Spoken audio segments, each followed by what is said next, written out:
Bom dia, boa tarde ou boa noite. Não sei que hora vocês vão estar assistindo o videozinho.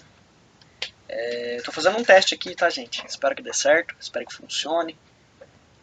Vou fazer esse vídeo aqui sobre essa nossa aula 5, a parte 1, né, em duas partes, para falar um pouco sobre a formação territorial brasileira, né, uma abordagem histórica.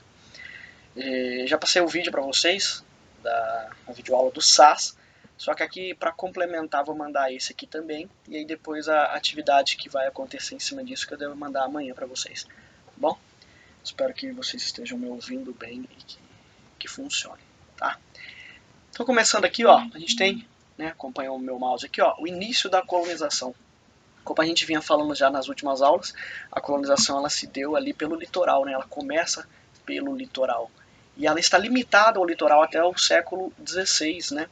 Porque os dois primeiros ciclos econômicos, e a nossa última aula foi em cima disso, né, de falar dos ciclos econômicos e também de falar dos ciclos subsidiários, né, das economias subsidiárias. Então a gente viu que os dois primeiros ciclos limitou ali a colonização no litoral, que é a do pau-brasil, né? Por exemplo, a gente tem um foco ali em Salvador, que é o primeiro ciclo de 1500 a 1530, e depois o ciclo da cana-de-açúcar. Então a gente percebe aqui, ó, olhando pelo mapa, é o que vocês têm na apostila mesmo que eu estou mostrando. Que essa colonização se dá inicialmente pelo litoral, tanto com o pau-brasil quanto com a cana-de-açúcar. E depois, o que é importante a gente ressaltar são os interesses de outros povos europeus, também relativos a invasões. A gente já viu isso, falamos sobre a invasão holandesa e também já havia comentado sobre a francesa com vocês, que eu vou falar um pouquinho melhor. Porque, lembrando que esse aqui, ó, o meridiano de Tordesilhas, que foi imposto aqui depois do Tratado de Tordesilhas, os outros povos europeus não respeitavam, né? E aí nós tivemos problemas, os portugueses, no caso, tiveram problemas com invasões dos outros europeus. No caso da Holanda, foi por causa do ciclo econômico da açúcar, depois da União Ibérica, eles acabaram invadindo o Brasil para tentar manter o seu relacionamento, o seu comércio do açúcar, né? No caso da França, que até é uma invasão anterior, a gente tem a França Antártica, que foi a invasão do Rio de Janeiro, eu já havia comentado isso com vocês, e isso também ajuda no processo aí de formação do nosso território, porque depois eles vão ter que ser expulsos, e aí a importância disso é que o foco da administração no Brasil na época estava mais no litoral da região Nordeste. Como os franceses invadiram aqui na região Sudeste já, os portugueses entenderam que era necessário criar um mecanismo para proteger todo o seu território. Então isso facilita na questão, ó, formação territorial brasileira. Beleza? E tivemos mais uma invasão francesa também, que é a chamada da França Equinocial, que aconteceu lá no Maranhão. Ó, São Luís vai ser criado em 1612 pelos próprios franceses, né, com influência deles. E aí aqui nessa região o interesse seria outro, que seria relacionado a essas drogas do sertão. E interesses também nos minérios do Peru. Então, a partir dessa colonização lá do Maranhão, eles queriam entrar e poder se relacionar depois com o Peru e aproveitar aqueles recursos minerais abundantes. Uma coisa, então, que a partir dessas invasões todas nós temos é a necessidade de proteger, também efetivar, né, uma colonização e consolidar todo o território. E aí, a partir disso, nós temos a criação de diversos fortes, né, por causa das invasões. Só que depois isso acaba só resolvendo a questão das invasões, mas não vai definir essa colonização no interior, né? A interiorização da colonização a gente precisa ver a partir dessas outras economias subsidiárias. Então, complementando a nossa aula, a nossa última aula. E aí eu começo falando com vocês sobre a pecuária. Qual a importância dessa pecuária? E aí fica aqui o termo já para vocês. Ó, a interiorização da colonização é a coisa mais importante que a gente tem que pensar. A primeira coisa, ela foi pensada e ela foi feita de uma maneira que estava se afastando da cana-de-açúcar. Porque se essa região litorânea aqui é onde a gente está produzindo a cana-de-açúcar, nós não podemos dividir esse território aqui para a criação de gado também. Então a criação de gado ela acaba sendo interiorizada. E isso é muito interessante, isso é muito importante. Então ela é uma economia complementar, subsidiária, secundária. Essas são as palavras, são os termos que a gente utiliza. Para que ela servia? Força motriz. A gente precisa lembrar que o gado ele servia como força motriz de gerar a energia ali do engenho, né? Movimentar o engenho, possibilitar que o engenho pudesse acontecer. Podia ser a força motriz do gado, também podia ser a força da água, né? Ligar o seu engenho a algum rio. E também, obviamente, que o sustento alimentar proveniente da carne, do leite, nesse sentido.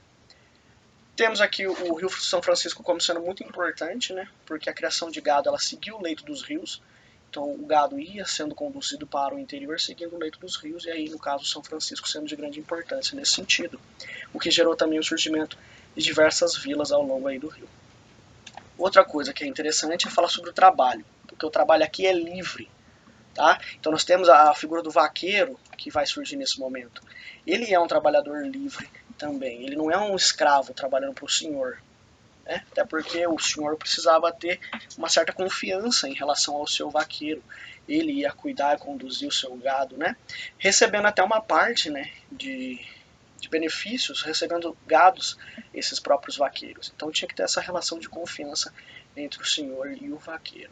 Lembrando que nesse momento aqui a gente ainda não define, né, a nossa sociedade como tendo uma classe média, né? Esse vaqueiro é um trabalhador livre, mas ele vive em função do senhor de engenho, por exemplo. Então também continua sendo aquela classe ali intermediária. Assim. Século XVI e XVII, essa pecuária está relacionada ao açúcar, e aí a partir do século XVIII passa a ser relacionada ao ouro também. Também fornecer ali o sustento para essa região mineradora. E é importante ressaltar aqui que nós temos o tropeirismo, que é o gado da região sul do país que vai ser levado até as regiões mineradoras, né? A partir disso aqui, ó, o Tratado de Tordesilhas já havia sido desobedecido por causa da União Ibérica, então na região ali de Rio Grande do Sul, principalmente, ali também passando o nosso Paraná querido e Santa Catarina, esse gado era direcionado para a região mineradora, e isso é importante demais também para essa interiorização da colonização.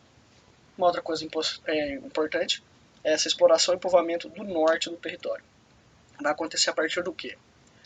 Primeiro, são explorações de reconhecimento, com o objetivo também de proteção, porque a gente fala do contexto de União Ibérica, então diversos países querem tomar territórios aqui na América, então é necessário fazer essas explorações de reconhecimento para depois ter uma noção do seu território para a proteção dele também. Missão jesuítica é importante, né? A gente já falou das importâncias dela em relação ao indígena, toda a catequização dele, a exploração do trabalho dele também. E é importante porque essa missão jesuítica ia atrás dos indígenas que estão localizados, né, no interior, aqueles que estão no litoral já estão sendo submetidos à colonização. E aí então esses jesuítas vão para o interior para poder catequizar esses indígenas, e isso ajuda no processo de povoamento. E também com o interesse nessa região norte de buscar as drogas do sertão, que mais uma economia subsidiária, que a gente tinha falado na aula passada. Essa missão jesuítica está indo atrás desses recursos também, porque a gente entendeu que a função deles não é só catequizar, né? Não é só ser bonzinho, assim, convertendo os indígenas, vamos dizer dessa maneira. E também o próprio apresamento dos indígenas, que aconteceu na região norte por causa da dificuldade em se adquirir escravos, seja por eles não estarem sendo fornecidos ou por você não ter dinheiro para comprar, os colonos acabavam apresando os indígenas. Então tinha que interiorizar, né? Tinha que ir para o interior para encontrar esses nativos e para poder escravizá-los. Então também aconteceu dessa forma. Fica para a parte 2 da nossa aula, nessa partezinha 1 aqui, falar um pouquinho sobre os bandeirantes, tá? Mas aí também vocês têm o vídeo do SAS para dar uma olhadinha. Amanhã eu devo soltar essa aula 2 e também já orientar vocês em relação aos exercícios, porque daí agora eu vou sempre soltar videozinhos relacionados a essa nossa aula, indicar os vídeos do SAS, quando tiver algum outro documentário, algum vídeo importante, eu solto para vocês também, e sempre vou cobrar de vocês que vocês façam a tarefa. Vocês vão ter uma semana daí para fazer essas coisinhas, então a gente precisa organizar dessa maneira. Espero que tenha funcionado, que o áudio tenha ficado bom, que ajude vocês também a estudar, e esse materialzinho aqui, que é o que basicamente eu ia esboçar no quadro enquanto fosse a nossa aula, eu vou disponibilizar para vocês também. Qualquer dúvida é só jogar aí no Google Class. Se eu demorar para responder, pode mandar direto também no Zap Zap, tá bom? Então, muito obrigado, galera. Vou ficando por aqui. Valeu!